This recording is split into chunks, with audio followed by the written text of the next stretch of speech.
Mhm. We're also going to record it for a few teachers that were unable to make it to today.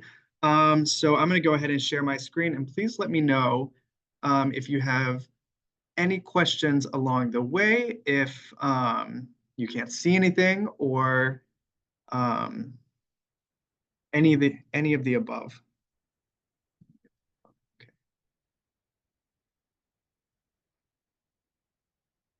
Okay. Then where is that button? There it is. Okay. Is this visible? I see four. Okay, I see a thumbs up. Thank you, Robin. I can only see like some of your faces. But so my name is Josiah Williams. I'm the QLI program manager, and Christy Wynn is here as well. She's this WISE Senior Vice President, and we're going to be going through a little bit about the Quality of Life Innovations program. And the second half of this, sorry, is going to be a professional development session about research methods and some using our curriculum and our framework in the classroom. And so at the end of this presentation, there's going to be a QR code you can fill out for attendance. That'll get you 2 CTLE credits if you need them. And yeah. So just for our agenda, the first part is going to be the orientation to QLI. We're going to go through what it is. We're going to talk about the why of the program. So what's the purpose and what does it accomplish? We're going to talk about the when. So we're going to go through a calendar of events for QLI. And then we're going to share out and kind of open a discussion about best practices. I'm hearing for some veteran QLI teachers, especially for the new teachers, new educators to QLI. So first part, the why, just to explore the program a little bit. QLI is built on three ideas and three pillars. The first one is social entrepreneurship. So in our program, students are developing ideas. They are creating solutions. They're looking at issues that they want to solve. And so that goes into the civic engagement part of it. The students are going into their communities and identifying topics that they want to learn more about and things that they want to solve. And then our curriculum guides them at solving these issues, at coming up with ideas. Through our curriculum, they learn about research methods, they learn about how to solve these problems. We partner with mentors to come in and help students think about these issues in different ways. And through this program, they develop a lot of skills for colleges and for careers that Forbes has published that colleges and careers are looking for. Like our students develop teamwork, they develop skills in data analysis, Microsoft, communication, public speaking, all of these skills, the top colleges, the top careers are looking for. And students graduate this program with research experience. It's a great thing to put on a resume. It's a great thing to put on a college application as well. So we're going to dive in today's presentation on specifically the college and career readiness part, but I wanted to share last year's data with you. And these are some numbers that I pulled out from our pre and post surveys, but 93.3% of our students develop proficiencies in Microsoft Excel. Because they're doing research, they're taking in data and they have to look at those data points to come up with conclusions. 95.3 develop proficiencies in data analysis, so not just Excel, but creating and weaving a story from the data. 94.6 of QLI students are college bound, and actually 67% of those used QLI in their college admissions process. So they talked about it in an interview, they wrote about it in their essay. 91.9 or 92, we can round up, 92% conduct primary research. So this just goes to show you the amount of students in this program are really getting out these core competencies that set them up for success when they graduate. So what makes QLI different? And I just want to touch on these a little bit. So I mentioned that we pair our students with experts in the field. So we have a large volunteer base that wants to mentor students throughout this process, and so we'll pair them with that, fostering these connections with professionals, policymakers, and actually on December 3rd, you can mark your calendars. We're going to be having a resources fair where you'll bring your QLI students to the UFT in Manhattan, and they will hear directly from these experts. And so we've got organizations, we've got government agencies coming to talk about the quality of life issues affecting New York City, so that the students can learn more as they're developing an idea for their project. Again, students are developing and implementing their ideas. That's what sets our program apart from others, is that students are putting their ideas into action. Yes, Chris, do you have a question you want to hop on? Take the mic. Yeah. So I think I think we use the word pairing, but we have mentor visits to the classroom so that if your classroom has a specific focus that may be more prevalent than others, or perhaps have a particular need, we will have the professionals and we'll try to find the right professionals and policymakers to come into the office, to your classroom and to support your classroom. And then we may be able to do additional mentoring for that as well for other types of needs that your classroom may have. But pairing might be with an actual professional. That is up to the student to find those pairings. And if there's ways in which we can support that, we will certainly be able to write letters or things like that to help them if needed, or write emails if needed. Yeah, thank you. Just wanted to clarify. Yeah, thank you for that clarification. And I think it goes back to the theme of QLI is really here to support student empowerment.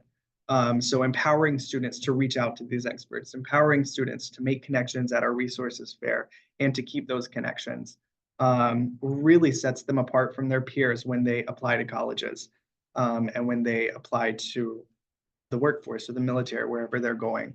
That drive and that determination can set them apart.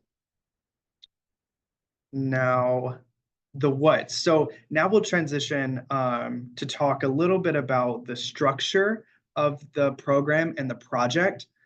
So this will probably be review for some of you, but feel free to hop in as well, veteran QLI teachers, with your experience and any anecdotes that you wanted to share. So QLI is a program that supports a school year-long project. And so it starts with teams. And so 9th through 12th graders will work independently, so one of them, or in teams. They will choose an issue that they're passionate about. We support them to conduct primary research and field research to learn more about that issue. And based on the research they've done, the background research, they're learning about the impact of this issue. They start to problem solve. So this is where some of the social entrepreneurship ideas come into play. The students are problem solving, they're coming up with solutions based on their research, and then they're implementing these solutions and seeing the effect that it has and writing a proposal based on the work that they've done. Okay, it tells me, Stephanie, you raise your hand. Yeah, jump on in. Yeah, so I just wanted to give my input on the whole working in their teams. And I think it's really what I have seen is that the students should be selecting their own group members. That, in and of itself, that is a process, because then they learn what strengths other people have. And then really the end result is also sometimes you shouldn't be working with your friends. But by choosing their own teams, they actually also have more skin in the game and more ownership, because they chose their group members. And as a group, they chose their issue. Yeah, I think that's a really good point. The choice and the going back to the autonomy, I'm going to say that a lot, but yeah, that's a really, really good point. Allowing students from the get-go to have that control and leadership over their project is really important with QLI as we're developing leaders for the 21st century, to fix the world. I just want, I'd like to Yeah. just add that I always warn students or caution them to be very careful about choosing their best friend to team up with, because sometimes they're no longer friends at the end of this process. Oh, So, yeah, oh, they left me to do all the work, and like, so be honest with yourself about your friends' work ethic and capability, and then, like, go from there. I always warn them. Yeah. And I've had also experiences the other way where students have, like, they weren't really close, but they became close as a result of working together. So, yeah, yeah, yeah, works both ways. yeah. And I think what you said, it's really important to be upfront about it as well with the students. Let them know, hey, your best friend may not work too hard. But just being honest with each other, demonstrating that honesty can go a long way.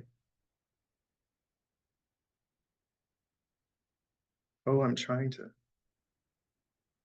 Oh, I'm trying to use. Well, I guess my computer froze. Oh, there we go. Okay, so excuse me. We've talked about the 1, 2, 3, 4, 5, just general overview of QLI. Now we're going to focus on the written part of it. So by the end of the school year, students are writing a proposal or they're writing an issue brief if they didn't have a chance to implement their ideas or their recommendations. An issue brief is a little bit shorter. So we're going to look at the differences between them. So students have the option of writing a 6 to 15 page long proposal or a 4-page long issue brief. The proposal and their benefits are a little bit different, and requirements. So the proposal is eligible for scholarships. And this year, our first prize is 10,000, second prize is 8,000, and third place prize is 7,000. A QLI proposal is required to implement their idea and consider the financial implications of their idea. So that's like a cost benefit analysis. There are some great examples in the teacher and student manual. The proposal, because it's longer, is required to have 8 content sections, and it's required to have 8 citations as well. And then it's 6 or more pages long. Now the issue brief is, now this is my mistake. I meant to type ineligible, but I typed eligible. Oh, no, it's right. So they're eligible for awards. Excuse me, long day. I've only had 3 cups of coffee today. I'm usually at 5 by now, but they're eligible for awards. Thank you, Robin. But they're ineligible for scholarships. Okay. So they can win awards at our final ceremony, but they can't win scholarships because they don't have these additional sections. Implementation is not required, and they only have 6 required content sections. And it only has to be 4 pages long.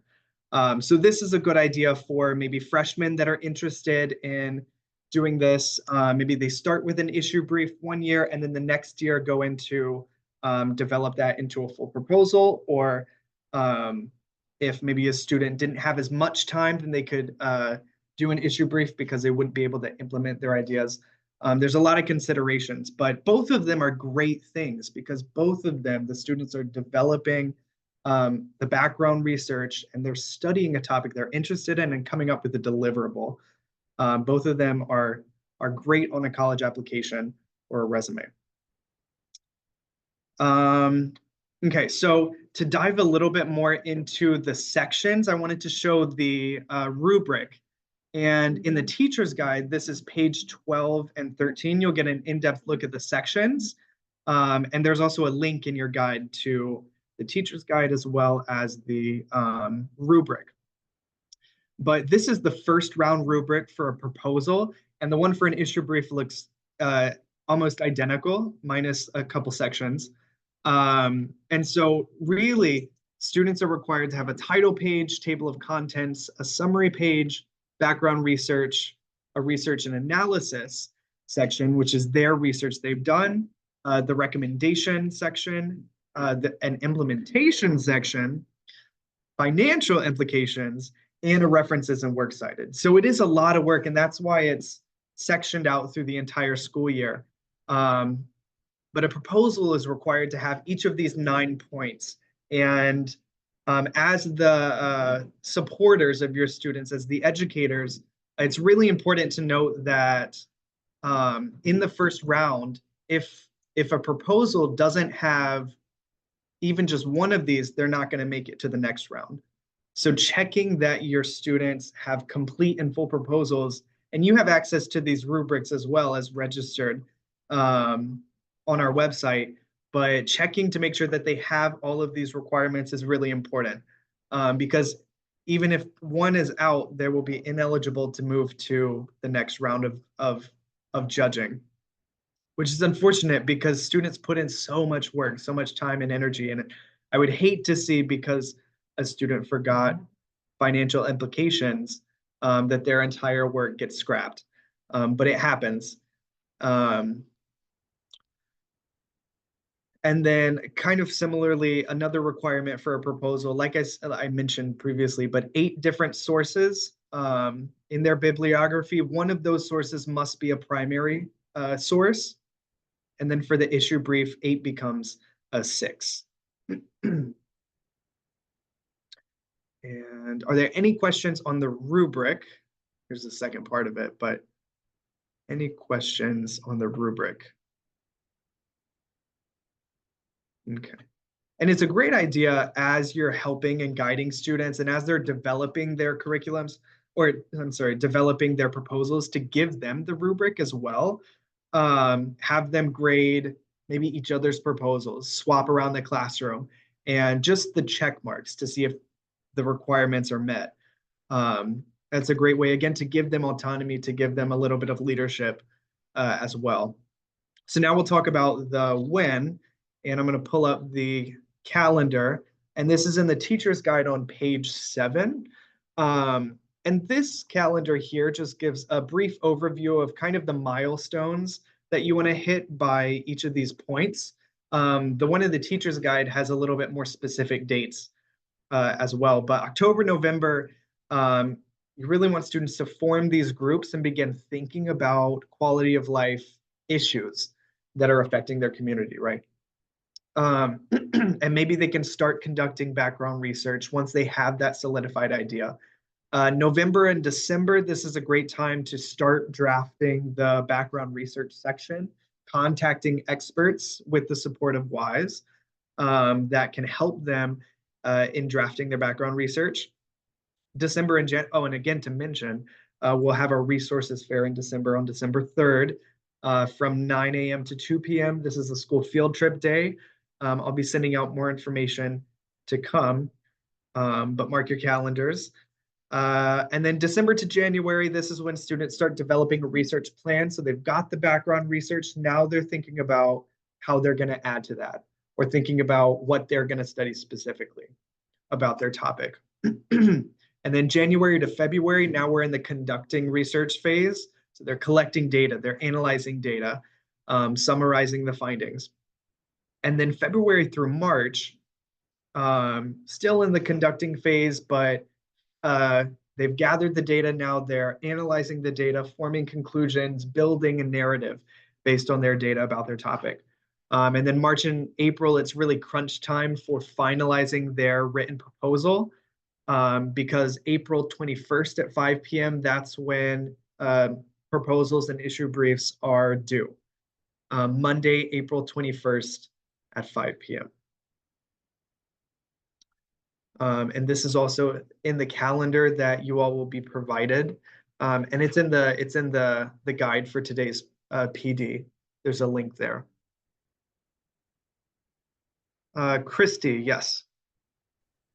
So I just wanted to highlight that around January and February, if you could please identify some dates that we could be in the classroom.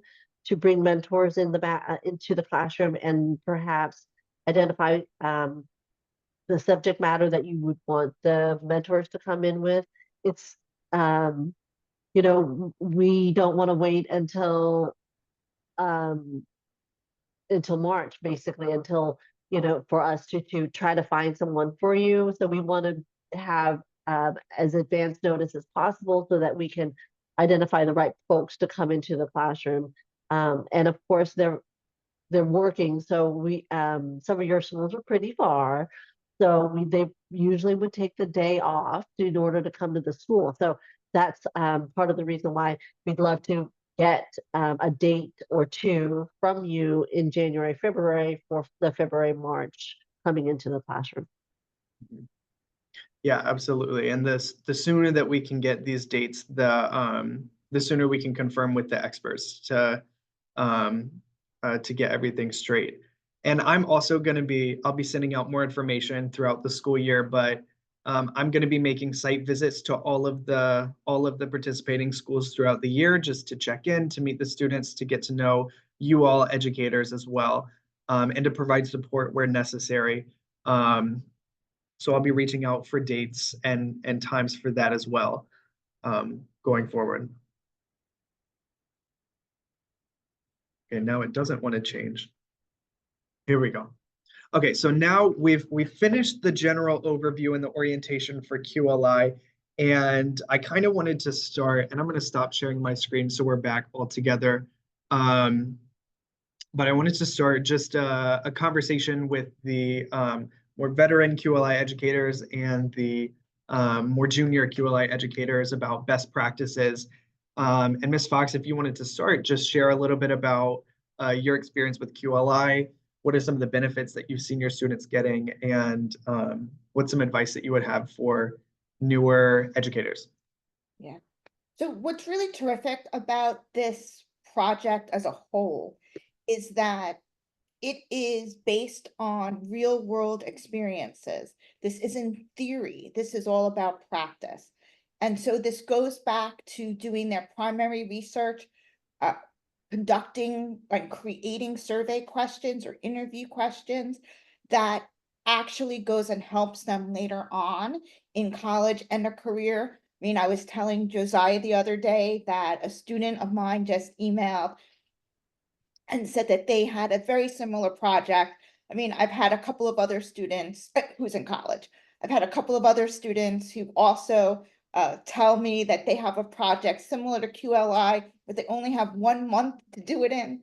And so by having this project and experience in high school, and it's broken down into measurable and manageable processes for them, it actually also leads them on the path to further develop their own skills, so that not only are they doing the research and analyzing the data and, you know, coming up with a solution that's, you know, doable for them and implementing it, they actually understand the whole entire process of what it is like. I mean, I've had students also who were so gung-ho and they reached out to many people in government to try to get the meeting, and people weren't responding to them.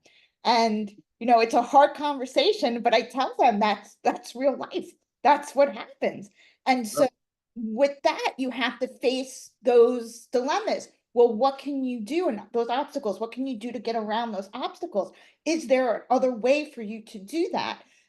Can you start smaller? Can you work with another like nonprofit organization if it has to do with government issues? Can you go to your city council member and work with that individual? And so it's really those types of discussions that really get them thinking of things aren't so easy to make a change. It really isn't. And that's one of the greatest things also that I found about this project, and that the students realized, is that it takes work. It takes work to just do a little change. And that little change could be something within their school, but there's so many other people that they have to get involved with. And that is such a true and valuable experience for these students to have. I'm open to anyone if they have any questions. If you have a question about how this could be useful in your school, please ask away. Hesley too, if you have a question. Yeah. Yeah, would you open to one of our new schools reaching out to you? Of course. Yeah, so in the message, I'm gonna write my email address, Perfect. so you could reach out to me. So also just doing, so for me and what we do in our class, the primary research, we talk about the formation of questions, that how there's bias, right? And how sometimes you can avoid bias, but how sometimes you can. Even we also go into sampling error and the different types of ways. So if you're identifying, for instance, that you're going to get information because you want to make a change in all of New York City, we go over that that means that they have to get responses from every single borough, right? And the same thing, if they say they want to make a change just in Queens, right? Which is the borough that my school is in. I'm like, and if it's about making the change in high school overall, I'm like, that means you have to get people from all over the borough, including Far Rockaway in Queens. You can't just do the northern part of Queens where my school is located. And so that also gives them a framework of what research is. We also talk about margin of error and how to create a sample size. And I always connect margin of error to watching politics. And when they are telling people, they're like saying, oh, this person is, it looks like they're going to win because 50% or 60% of the people polled. I'm like, but then look at the very bottom when they tell you the margin of error. And if that margin of error is 10% and they're saying, 58%, that could be 48%. And that might mean that it's actually not going to be that way. So they learn about all of those things that play a factor in not just education, but in life. Yeah. That's huge. And that ties in, it's the politics example, it's very topical. Absolutely. You can never believe what you hear on TV anymore. And you got to do the research, do the digging yourself. In fact, one of my very first quality of life classes, there was a group that did it on fake news. Wow. So that was in the 2018, 2019 year. Yeah. Yep. Yeah. That's huge. Yeah, I'd love to read that one too. Any other thoughts anybody else want to share out before we move on to what's next? I'll jump in very briefly because Stephanie gave a lot of information, but for anybody who's new, just to give a little context, so that part of the paper is the research and analysis paper. So it's one of the very specific components of the project. So the idea is that students would collect the data through a relatively large sample size that could then inform their potential recommendations as they consider how to go about the implementation. Like the recommendation really should be rooted in the data that they're collecting from their survey respondents. And one of the really valuable lessons that the kids learn is sometimes confirmation bias is a bad thing, and that quite frankly, they learn. But sometimes the results of the data leads them a different direction. That's a great thing because then it has a more informed basis for a recommendation idea for their community. Yeah. Yeah, absolutely. And it's kind of hard too with students. They have an idea in mind and they only want to do this idea and they want the data to line up with this too, with this idea. And it's hard when when there's divergence in what the data is showing and then where they wanted to go. So how do you, or in your experience, have you had that situation with student groups? And because I'm sure that's a difficult conversation to have with students, like, hey, we have to reframe what we're thinking. How have you navigated some of those conversations? Oh, go ahead. And this is open to everyone, yeah. I had a student who, this is like many years ago, and she was like researching, do people wash their hands after they go to the bathroom and what would be, because, and I said to her, I read this study that researchers were looking in airports and looking at people and they weren't washing their hands or weren't doing it correctly. And It was like she had a sore on her mouth, and her doctor said it was because she didn't wash her hands correctly. So she did background research on the importance, and then she did a survey, like, a very short, did your mother ever tell you to wash your hands? Do you do it? And she came to me in tears. Miss Colette, we don't have a project. I don't have a project. Everybody says they wash their hands. And I said, just because they say so, does that mean it's true? So then she added a component to her project.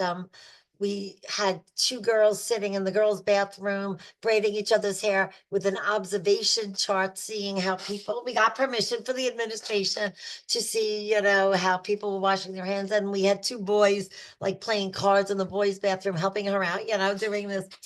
And they found that indeed people did not wash their hands correctly or dry their hands correctly or even have the actual like correct materials like soap or whatever to do it, right?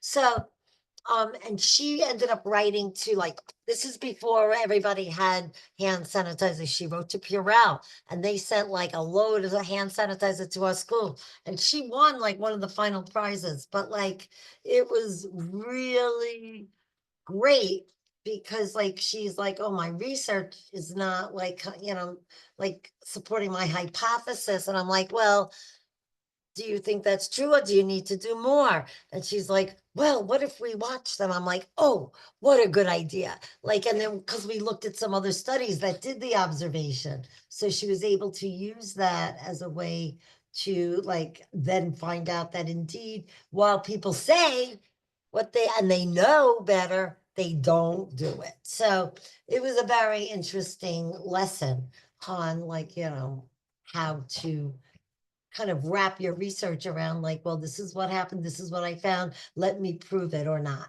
And so, that was And it's a good example of how research builds too. Like you can use one right, type of research and you can use another type in one project, right, looking right. at the same topic from a different perspective. That's great.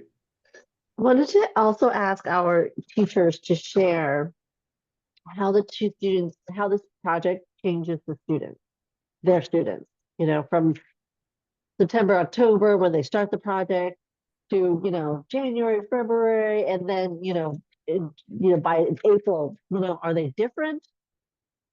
Or how are they different? They are. Well, I think for me, my students seem to be much more confident. Um, if they're among the people who actually finish, they're much more confident. They're much more like, and like if they're underclassmen, they're many of them take it again. They join again. They want to do more. They have a new passion project to work on. Like they're real, and that's what they call it. That wasn't for me. Like they call it my passion project. And they really like they get very excited and they get into it and I have a lot of kids this year. Like if we were still with DYCD, they would be like they would be like on heaven. Because the kids like recruit others. This is what I did. This is how and then they all of a sudden like all these kids show up to do it. It's great. So they change, they get more confident, they become leaders. I had a kid who was a sophomore last year who started out all, very quiet and just like her head nose to the grindstone. And by the end, she had a whole group of kids that like the cool nerds, and like really Jenna, very confident, very like, and she recruited about 30 people. Like it was hilarious, So they change for the better. I've seen some of my students gain confidence, sometimes the quieter ones, and it's the confidence that they're able to do this entire project. So whenever I introduce the project, a lot of times they're like staring at me like, you expect us to do this? And even though as I explain it, I say, I'm breaking it down for you. It's going to be in manageable parts. And I'm like, and every single group has always completed the project. So that gives them that idea that they can do it. But sometimes even, someone saying you can do it, it's very different to walk the walk. And so they were able then to go the entire process and see, even with those challenges and obstacles, they were able to complete something. And that leaves them really prepared, I think, like you had the confidence, but also that idea that they can go to college and they can go to the workplace and they're able to implement what they learn.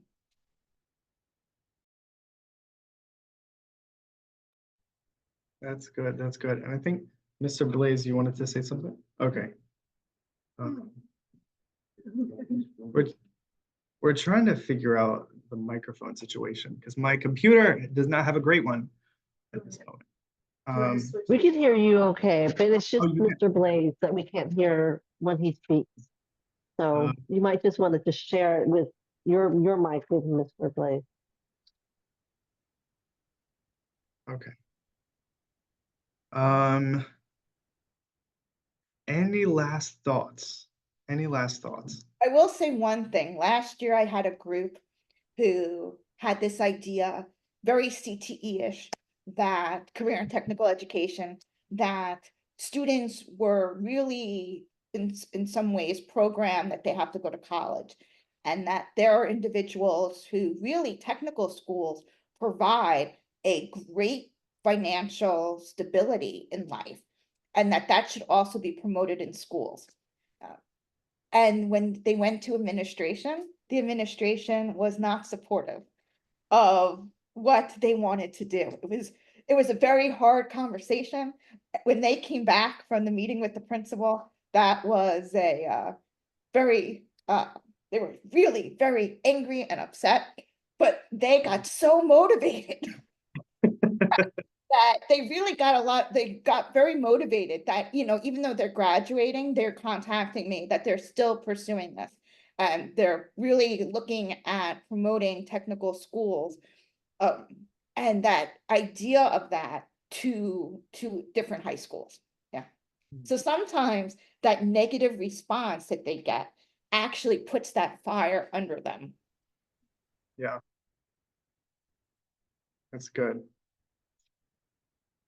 Okay, thank you all so much for sharing your stories and sharing with each other. We are going to take a 5-minute break before we start our PD side of this.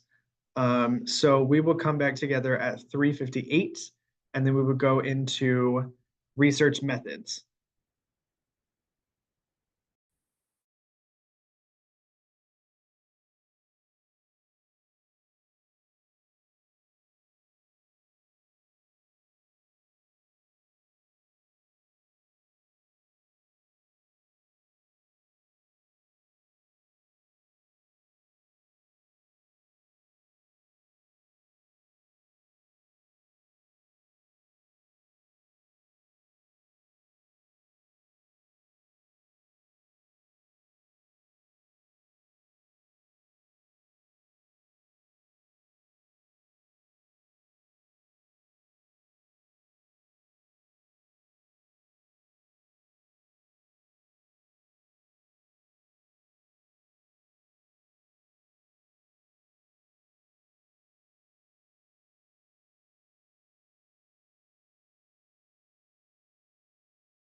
All right, welcome back, everybody. Thank you thank you, Robin and Dan, for your punctuality. I'm just going to share my screen. Oh, I had such a cool meme that I put of this cat taking a nap on the beach. Completely forgot to show it. Uh, but I hope you had a break as nice as this cat did. That was this.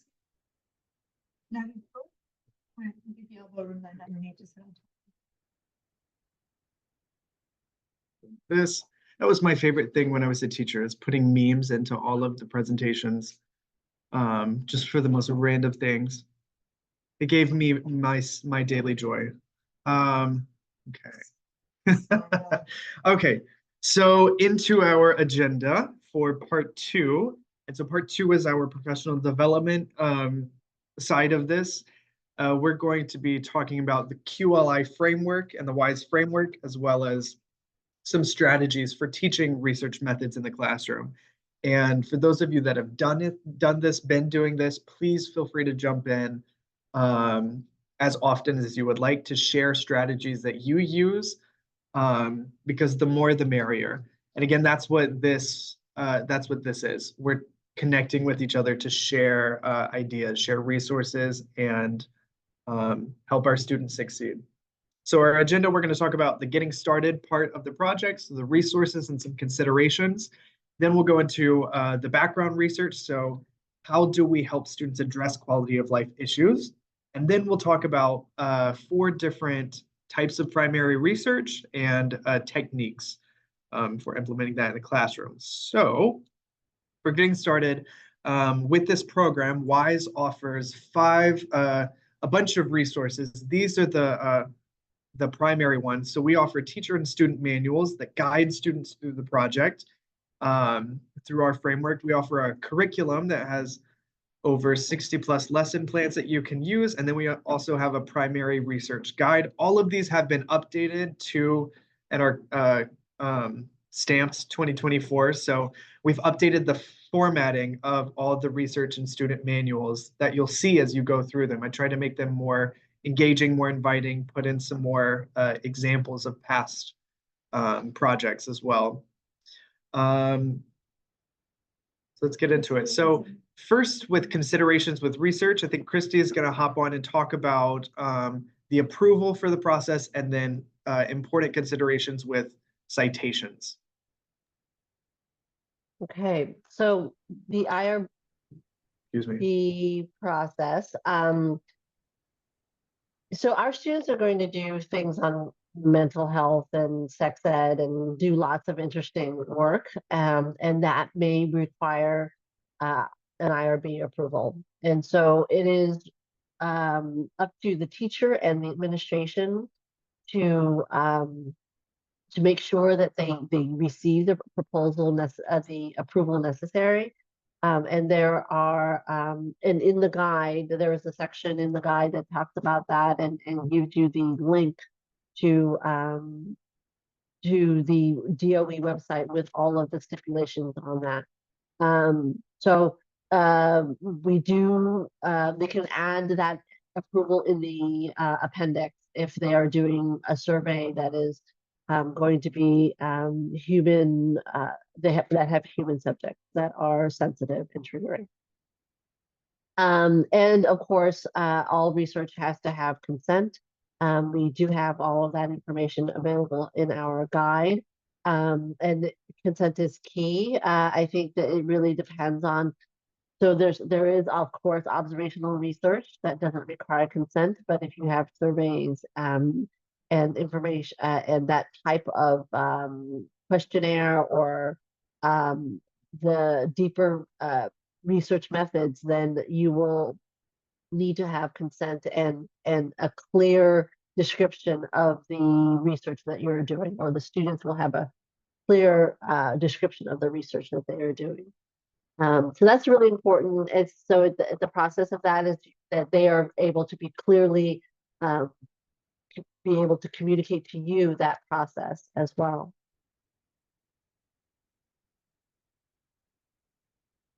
Do you have and citation and plagiarism, of course, this is the part that you as teachers are, I think maybe probably pretty excited to teach, because I mean it's kind of not so exciting for students, but you're excited to teach it because it's, you know, something that they're going to be using for a while in college, and so this is a great place for them to learn. They will have to have 8 citations. One will be a primary source. And I think it's a really great idea for, you know, towards the end, that the students maybe exchange papers and they're required to go find those 8 citations, and the one primary source. We do that at WISE, and that's where, so for the most part, that very first judging process, where the students do really well, the part that they fall down on are the citations, and they will get disqualified because they don't have enough citations in the body, mainly. So they generally will have the 8 citations in the bibliography or works cited, but they won't have it in the body. We work very, very hard to go find them. So we will even sort of like, if they even put the author's name, you know, some of us will give credit for that, but we work very hard. But if they don't have the 8 citations and the one primary resource, they will be disqualified. And the issue brief, it's fewer, it'll be just 6. As you know, paraphrasing and plagiarism is not allowed, obviously, but what we always tell the students is it's really because and to give people credit, because that just means somebody else agrees with you. And so, you know, to get the students to understand that they have to get other people to agree with their point of view and their argument is a good thing, and that they need to tell us who exactly agrees with their point of view or disagrees with their point of view. And so, you know, clearly you guys are all very aware of the paraphrasing and plagiarism, but that's a way that we can help the students be more excited about getting more people, more citations in, because hey, look at all these people who agree with me. Of course, nowadays there's ChatGPT and AI. So the way we get around that is obviously you have to do the citations. So it's very hard to keep the citations if they're using ChatGPT or AI to write their proposals. So obviously citations are even more important as a result. You know, we may be able to, you know, you guys are teachers, we're educators, so we will probably be able to spot those kinds of irregularities. If there's a change in the way they write and things like that, we may, you know, even call a student in, which we've done before. And by the way, when we did that, the student was all good, just so exceptional, but all good. So we will look for all those things, and citations will be key. Yeah, and I guess you could defer to like your school's policy related to using ChatGPT and using AI, as well as plagiarism and paraphrasing, as well. It's crazy the amount of ChatGPT. Like my cousin is a professor, and even in college, she has so many ChatGPT essays coming through. It's just so prevalent and widespread. But they got to cite their sources. And what does ChatGPT not do? Cite its sources. It actually makes up the sources. Sorry.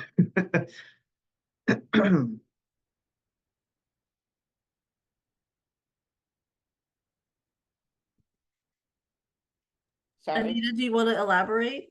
Yeah. So I also add to that, and I tell my students that ChatGPT and other AIs will say research says, right? When they're writing things, research says this, research says that, but they never really state where they're getting that research from. And I'm like, I tell my students, I'm like, if you're sending in something that says research says with no citation, that's a giveaway that you used AI.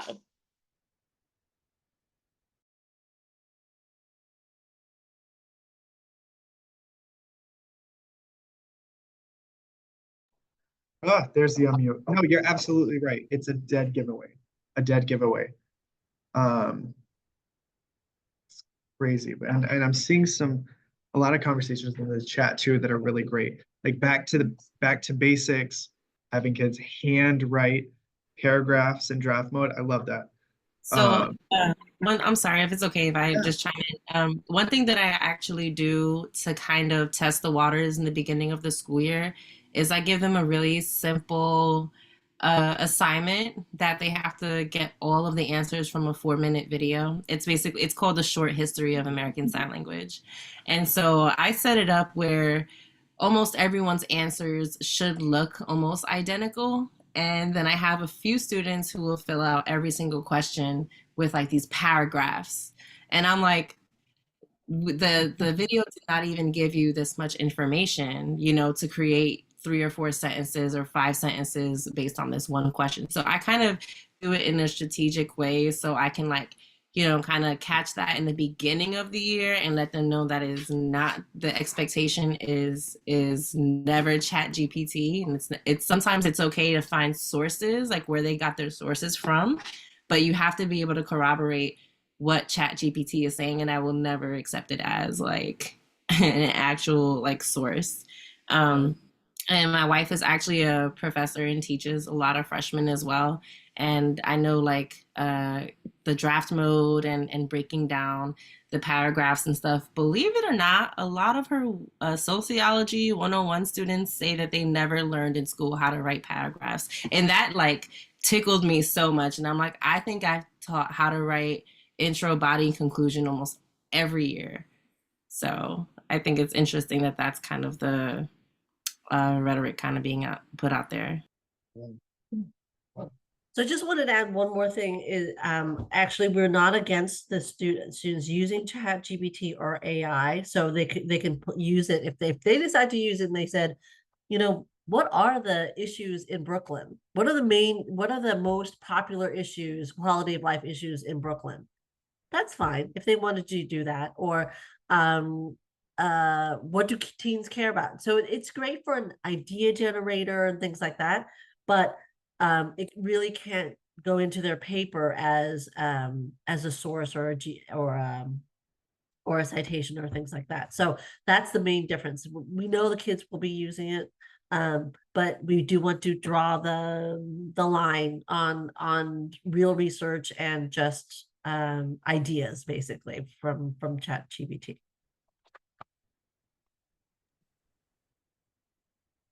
Yeah, very, very good points. Yeah, it's a really interesting topic, like ethically too, like how interact. But that's a conversation for another time. We're here to talk about QLI. So a little bit about the WISE framework before we get into the research. So our curriculum splits into 4 different sections. We have an introduction section, we have a background research section, field research and analysis, and then recommendation. So this is meant to be with the students or taught throughout the entire school year with each of the parts of the project.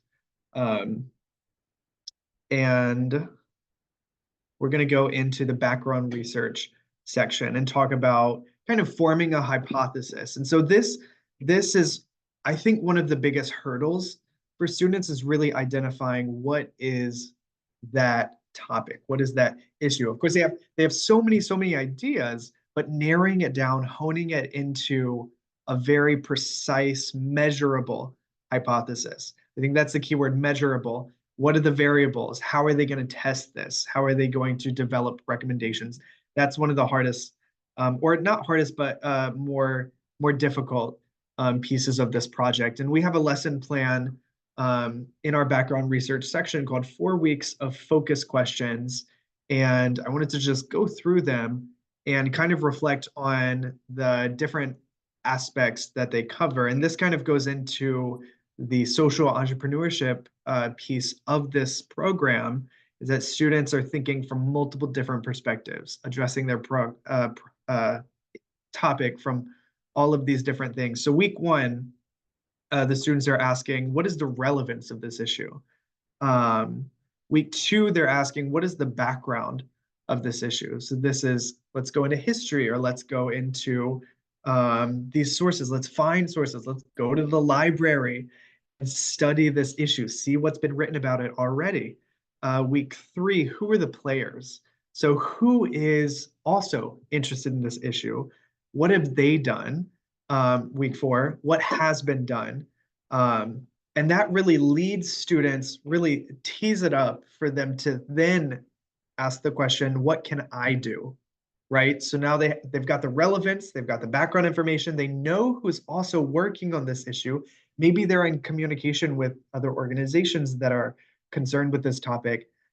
They know what's been done. Now they get to ask themselves, what can I do? What more can I add to the research, to the literature? And I wanted to bring in Robin to the chat and ask, because you had shared with me that you use the 4 weeks of focus questions, but and maybe a little or you use a variation of the way. And I just wanted you to share how you approach this part of the project, helping students formulate and hone in on what they want to study. So, hi, everybody. So first, as part of our kind of like exploring the problems of the world and what are we going to solve and what are we going to do and how are we going to do it, I give them like a bunch of different, like the myth of the boring topic. And I take things from across the room and I ask them to, look up how it was, who founded the stapler, for instance, like, what is its history through time, who uses it, what else is being used to, like, connect papers together, that kind of like silly stuff. But like they go into it and they make little presentations to the class so that they can get used to this whole thing. I also use this whole thing to narrow down. Like I think on page 12, I took it out of the curriculum review thing. It's a portfolio activity, finding an issue with the right scope, relevance, and potential. This chart, and I have them fill it out. It's really helpful. Like they have, so one of the things in finding an issue, I have them look at the newspaper, I have them interview like 10 people in their different communities. And ask them like, what are the problems in your community and what do you think, what are the 3 top problems and what should we do to solve them, right? And then they come in with their list, right? And then I ask them to choose from their list, from the newspaper articles, from their own concerns, from the list from their interviews, and then like, narrow down the scope, like, and how do you do that? And so, I think it all, and why is it important? And who is it important to? Is it just you? Because like, you don't like your social studies teacher or something? Or is it really important? Is it like a systemic problem? Is it a school problem? Is it all over?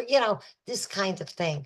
And then like, what can you do to change it? Like I have a student who came up to me in the beginning and she's like, I'm very interested in solving homelessness. And I'm like, you and many other people, what are you thinking of doing? Like, where are you focusing? Like, I started asking her questions. Well, I want to open up a special center that has affordable housing and job training and this and that. And I'm like, wow, this is like great. I'm loving that you have like these, wonderful ideas. But, what can you do by April? And, she looked at me. I'm like, so let's take a step back and see, what part of this do you want to focus on? What part of this do you, because, greater minds than mine or yours have not been able to solve this. So maybe we can solve a little part of it and like focus on that part and target it so that you can really address it. What are other people doing because that's really important too. You don't want to reinvent the wheel, but maybe you can join them and do something from like your perspective, right? And so like I try to have conversations like that. And yeah, but these are like they have to look up who else this issue is important to besides them, you know, and for the background, like historically, when did it start? And, you know, what laws are about it. The background thing is very important because, and who else is involved, right? So they can really see all the different issues involved in it. And then, you know, who does it affect, right? And what else is being done? And then what can you add to it? Like, is it feasible for you to do anything on this right now? Right? And I show them like what else has been done. In one of my classes, we went to see a new show on Broadway, you know, Yellowface. It was like amazing. It was such, I recommend it highly. But there's a lot of like, you know, scenarios on like anti-Asian hate and stuff. And I found this ad in the newspaper about this Asian woman who started like in 2 days, she raised $100,000 to give safe rides, like in like taxis and Ubers and you know, to women, Asian women, um, LGBTQ plus Asian people and like so threatened people who did not feel safe on public transportation. And now she started this like special organization through that. I mean, so like I show them that, you know, you can't solve, you can't change people from hating. But maybe you could take it a different way. So I try to do all these different exercises. I have them look at like not the attorney general, the in New York, the what is he called? I forget, but it's like the attorney general of the city. And they write all kinds of reports. And you know, I have them look at those and see, you know, what is done, what do you think should be done? How do they do their research? You know, so we kind of play with this for a little while. My classes are not my sessions are not like regular like everyday classes. They meet once a week on Fridays and sometimes on Saturdays for 3 and 4 hours. So it's like a college class. So I do all kinds of different exercises and you know building community stuff and I find it to be really special. Like we really form a community, you know, it's really exciting and fun.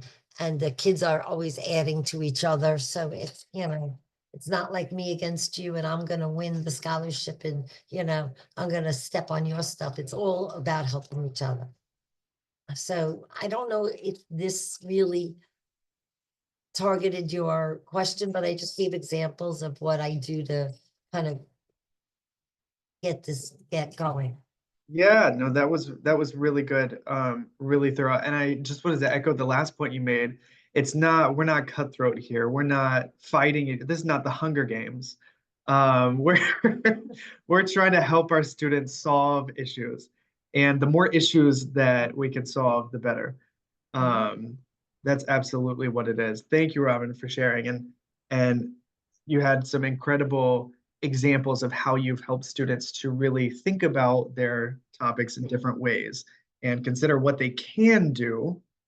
Because when you said your student wanted to solve homelessness, that's a this is a very big that's a very ambitious um, climb.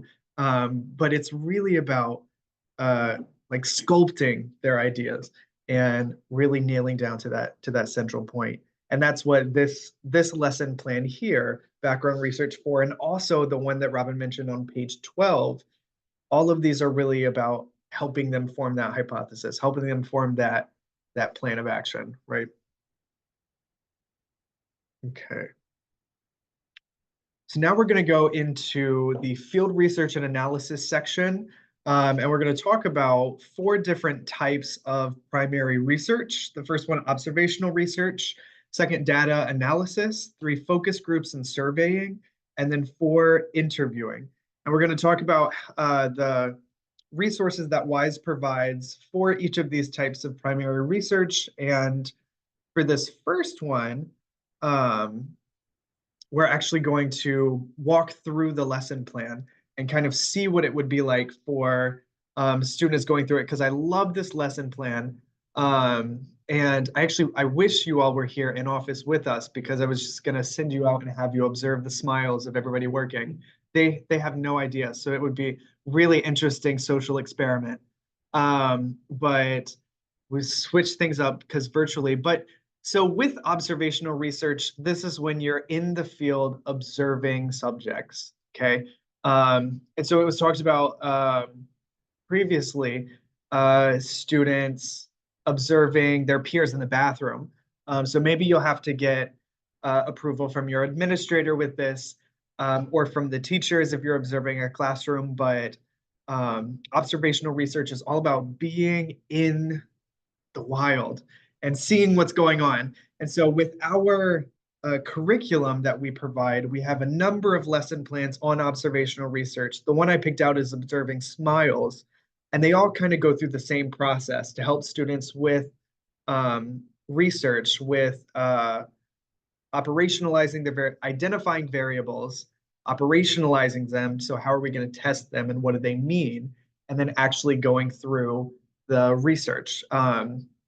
So some classroom strategies with our lesson plans, you have a lot of student-led discussions. You could do silent walk-arounds to get the students moving and practicing the research. And then with these lesson plans, they do a lot of inference analysis, a lot of practice. And that's really, with our curriculum, what we're trying to help how we're trying to help students learn research is by doing it over and over and over again. Practice makes perfect.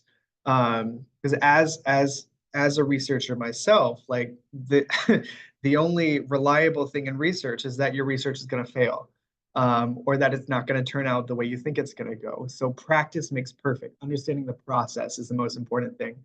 So we're going to try to do this game pretty quickly, and go through this lesson plan. And again, sorry, let me go back real quick. It's lesson plan, field research and analysis 7. Observing smiles, and it is linked in your guide for today. But I want you to take about 30 seconds to think about smiles. What do they mean? Who smiles more on a day-to-day basis? Where do you see smiles? Where do you not see smiles? And then I'm going to have a couple of you share out your thoughts about smiles. So we're in step 1. What does a smile mean?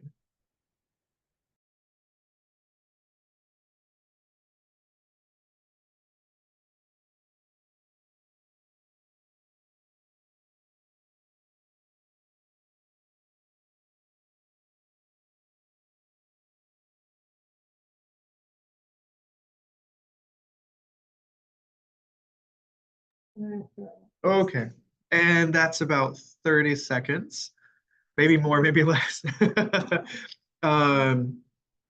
So Mix Torres, New Yorkers are famous for not smiling. I don't think that's incorrect. Anybody else want to show? Okay, I see another. But we are so nice. Absolutely right.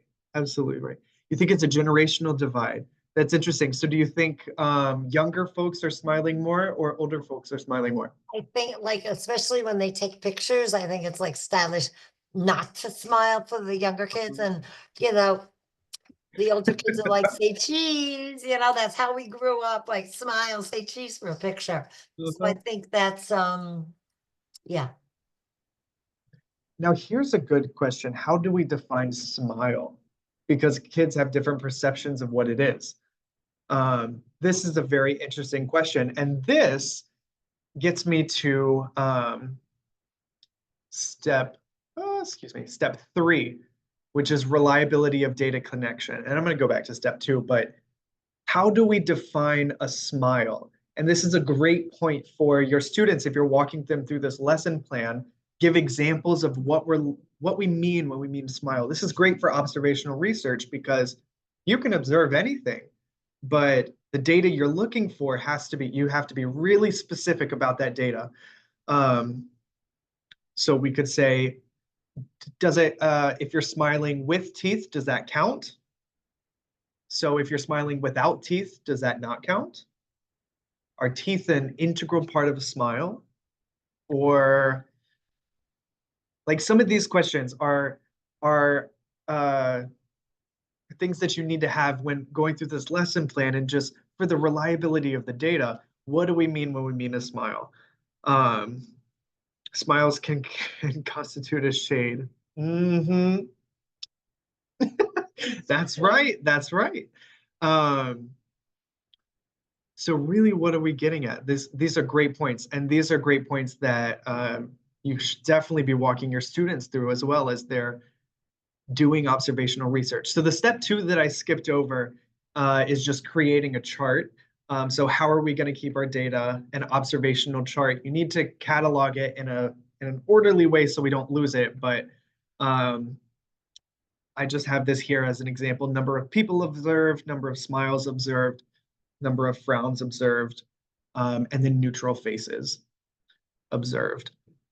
And like, for example, what's missing from this chart, where are we looking at the smiles? Is it in a classroom? Is it during the in a cafeteria? Is it during lunch? Because I'm sure there are more smiles during lunch than maybe in a math class. No offense to the math teachers, but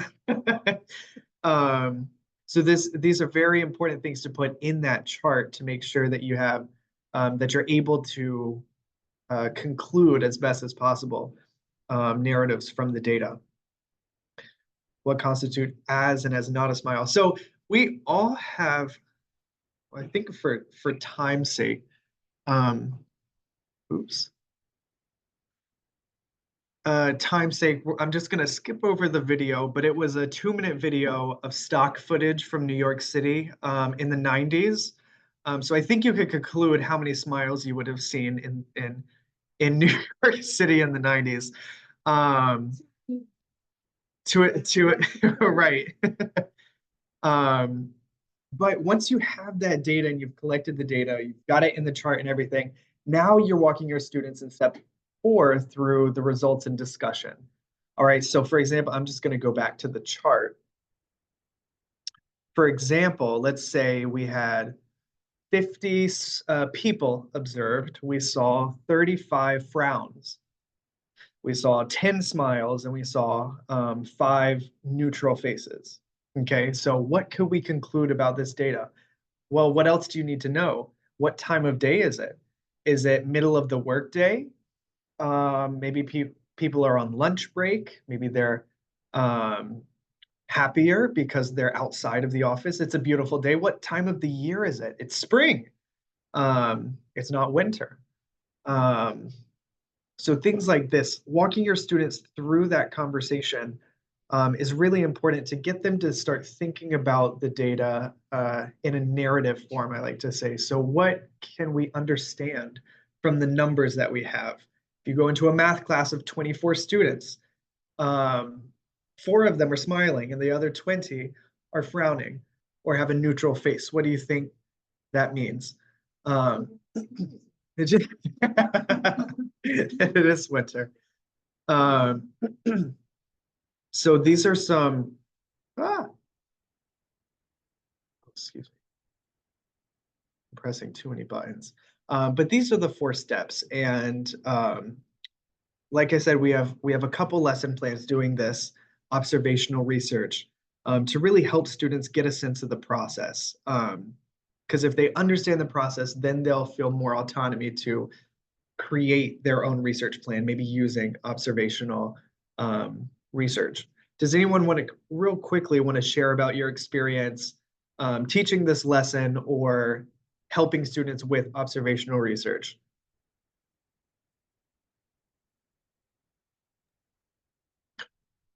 No worries. I will move on to Student observational research.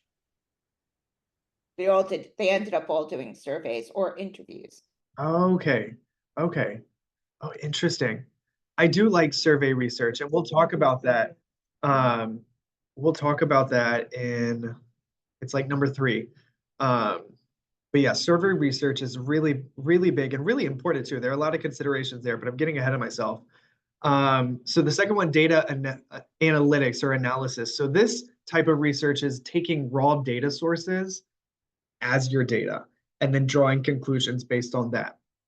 So the lesson plan that we have here, and Robin, you mentioned it when you were talking about some of the things that you do to help students hone in on an idea.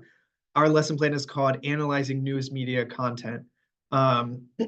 So looking at all this content from a newspaper, analyzing tone, analyzing the number of times this word appears, or you can analyze the pictures. Who is in this picture? Are they really the subject of the story, or are they trying to create a narrative It's based like on, content analysis, right? yes, content analysis, absolutely, yeah. And that's really, really interesting. And some other examples of this type of research. So New York City free data, the open data source is great to just pull information from New York City. Also census data, a lot of projects have been started using census data. It's a free and open. And then this computer modeling right here, Vision Maker, I learned about it recently. It's still in beta testing, but I learned about it through a Columbia research student in her master's, and she and her team use this computer modeling system to, as their research and their data. You can test different factors related to climate change and see how that affects New York City. So you can change just certain variables and create some computer modeling to use for a QLI proposal. It's super fun, by the way. I highly recommend everybody just playing with it. Highly recommend it. Yeah, it's fun Scary, and yeah. scary, but fun. But with this type of research and the lesson plans that we provide about it, it's really centering student autonomy. So you give them the data, all right, identify what data you need and practice drawing those conclusions. So they're developing competencies using technology, using Microsoft Excel, some other classroom strategies, putting them in groups and having them create a story based on the data and present that to the class. So we're working on public speaking, we're working on data analytics as well. And the next part is the most popular, surveying and focus groups. And we have a lot of lesson plans related to surveys and questionnaires, as well as interviewing techniques. And that'll be the next one, because the way you ask questions is really important with surveys. And so in our lesson plan here, we provide students with the do's and don'ts of surveys, and this is 5 do's and 5 don'ts, and I've put them on your guide as well. And you'll have a dialogue with students, a discussion with your students about these 5 do's and 5 don'ts in the lesson plan.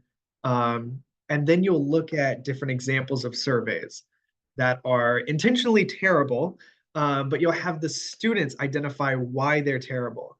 So in this lesson plan, they're practicing citing their sources. They're practicing reinforcing their conclusions. So they're saying, this is a terrible question. Why?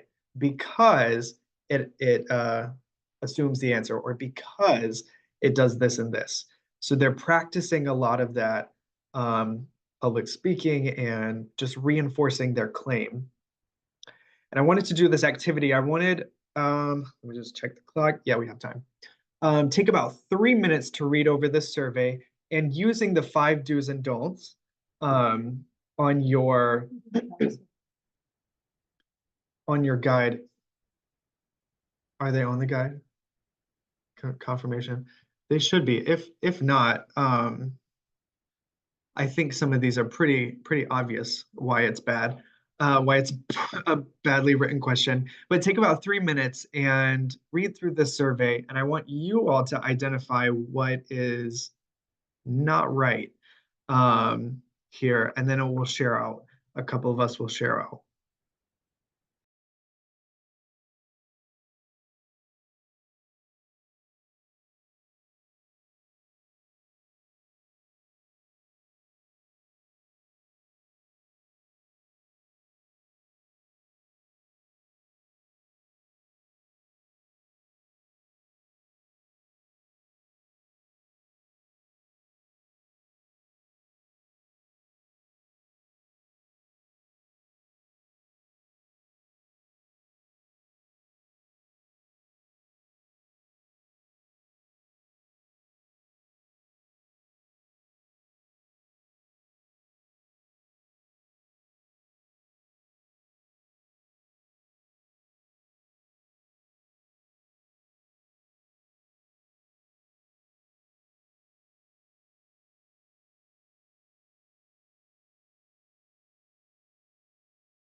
Your mic is off.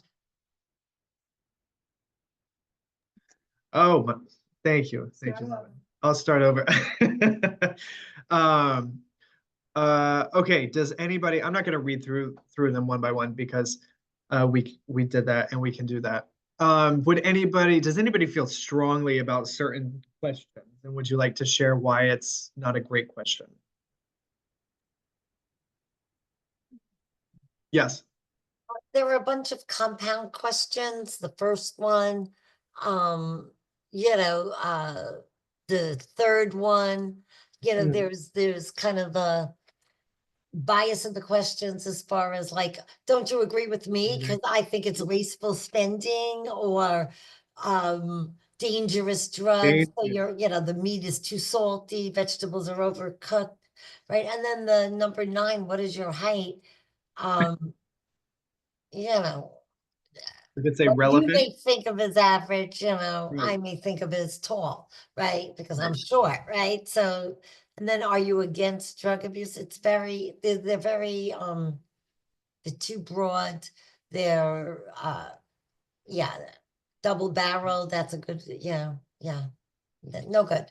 I Yeah, ask and students to look at peer-reviewed studies and look at questions in around their topic that they can adapt and you know cite, but use stuff that's already been approved, like and that professors have used, and it makes life better much easier. because you know they're good. Right, right. Absolutely. And Google Scholar is a great way to just type in your topic and see what else is out there. Type in your topic and then in quotation marks, survey, and it'll populate with the student's topic and then specifically things with the word survey in them. And they're all peer-reviewed sources. I love Google Scholar, one of my favorite websites. But yeah, and also undefined technical terms. That's another good point. Because you don't want to write questions that the general population is not going to understand, or the population that you're surveying is not going to understand. You're probably not going to talk about the chemical elements if you're surveying third graders. Such like that. And so this is a great exercise for students to critique, and because they love to critique. So getting them talking, getting them engaged in dialogue about why something is not right. And then you can take it a further step and have them rewrite the question. So how would you write this with certain things in mind. That's a great way for them to learn about writing surveys and how to do it better. Okay. Okay, and our last one here is interviews. And we have a few lesson plans on interviews, excuse me, that really focus on open-ended, close-ended questions and techniques for interviewing each other. So some classroom strategies, it really emphasizes public speaking, active listening practice, and then you could do a speed interviewing, like a speed dating game, where students are interviewing each other, taking notes while they're interviewing, to try and get as much information as possible. Because the big thing with interviewing that I've seen is it's hard to keep track of the information as well. You have to write alongside or record it. So getting good at asking questions that get you the answers you're looking for, or that gets you the data that you're looking for. You also have to catalog that data as well. So as much practice on this as possible. And our lesson plan takes students through the 3 different types of questions: behavioral questions, knowledge-based questions, and then attitudinal questions or opinion questions as well. So they get to practice with each of those types of questions. And that is, so those are the 4 types of primary research that we're going through. And I wanted to end with this right here before I open it up to the group. So we also have this final research plan. So at the end of our research, field research and analysis section of the curriculum, we have this research plan. And so it in a document form, it helps students to really identify who they're working with, what they're working on, and how they're going to do it. So after they've learned all of these research techniques, here's their opportunity to now apply those techniques, take from their tool belt, apply it to their project. And however you do this, it's a great way for students to see something in front of them that they've been working towards and to give them next steps as well. And I have done more than enough talking, but that is all I have for you all, and I want to open it. So here's our attendance and exit survey. You can scan the QR code, or you could type in this link at the bottom. It's tinyurl.com/QLIPD24, and it's all capital at the end.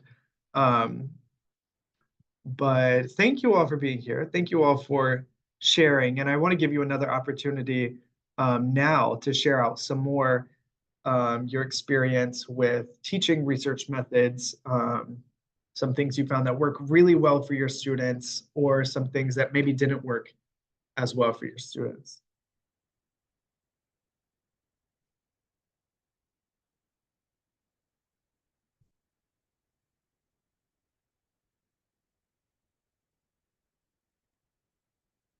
I did this really good lesson that I borrowed from somebody who used to run the QLI like you. And I kind of asked, like, well, what would you do if you found out that your romantic partner was cheating on you? And they come up with so many things like, oh, I'd follow them to find out. And like, we list all the things, oh, I'd ask their friends.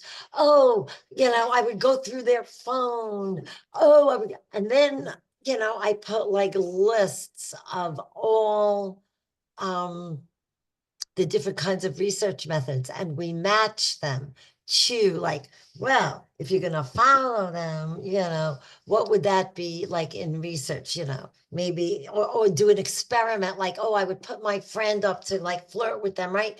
So that would be an experiment, like, we have like going through the cell phone, content analysis. We have, and it really kind of introduces them on a very, and they really like have a lot of fun with this. And so it's a great lesson, and not mine, I borrowed it, but I see, I'm citing my sources, but it really works. It works fabulously. So as a way to introduce, different kinds of research and how they know how to do it already without even knowing they know. Yeah, right. And that's what like research is a kind of a scary word for students too, because they're like, I don't really know what that means. I don't know what that entails. But to your point, Robin, they know exactly what they're doing. They've done experiments in the past. They know how to do all this. Okay, and there was a question I wanted to respond to. How many students are recommended for this program, and is it only seniors? Must it be only seniors?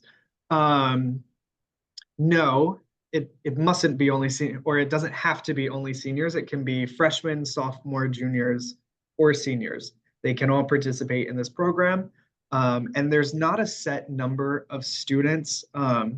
Like you could have one student working and submit a proposal, and that's great. Or you could have 600 students at your school working and working together. So it really depends on the interest at your particular school. And to the point of seniors, we've had sophomores that have won college scholarships in the past, and we hold their scholarship until they get to college and need it. As far as the civic seal of Okay, yes, this readiness, is a great. my school has one already. I submitted last year's or 2 years ago the WISE curriculum that we had worked on, and they accepted it right away. So it's Yeah. it's a state thing, I think, the New York Mhm. State Seal of Civic Readiness. So yeah, it's good, and WISE is accepted as part of that. So I don't know if you guys already have it, and or if each school has to apply, which sounds kind of crazy, but I don't know. They do things in a crazy way, but definitely WISE is eligible and has been approved. Yeah. So we're not on the list of of the Civic Seal, sort of like the shorter projects, like the 1 or 2 points. But people have been using us for the capstone, and that, of course, is its own form. Right. So, but that it makes it really, but because of our guide, it's really easy for you to complete the form. So, and use our information to complete the form, and it fits right in. It does fit right in. It's like a point by point match. Yeah.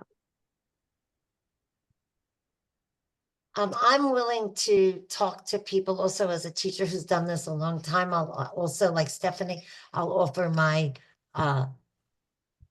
whatever they're worth, services, or just, feedback for anybody who has like other questions. If you want to put it in your school, if you want to, I mean, I've gone to other schools to help them. Whatever you need, I would be happy to help out. So I'll put my email in There you the, go. Robin really has done this project don't give away my age. on the weekends, right? And I have always incorporated it into my classes. There's a difference there, right? And I would say more motivation for the students who go after school and on the weekend. It's amazing. Friday afternoons, I'm sitting with students and I look at them with awe, and they're very inspired. I've been there a lot, and it's like, we're kicking them out. Security has to come up and like throw the kids out. So that's how much they get engaged, and they're like, we're cleaning up, we're leaving, like. I never go out on time. Yeah. I'm famous. Yeah.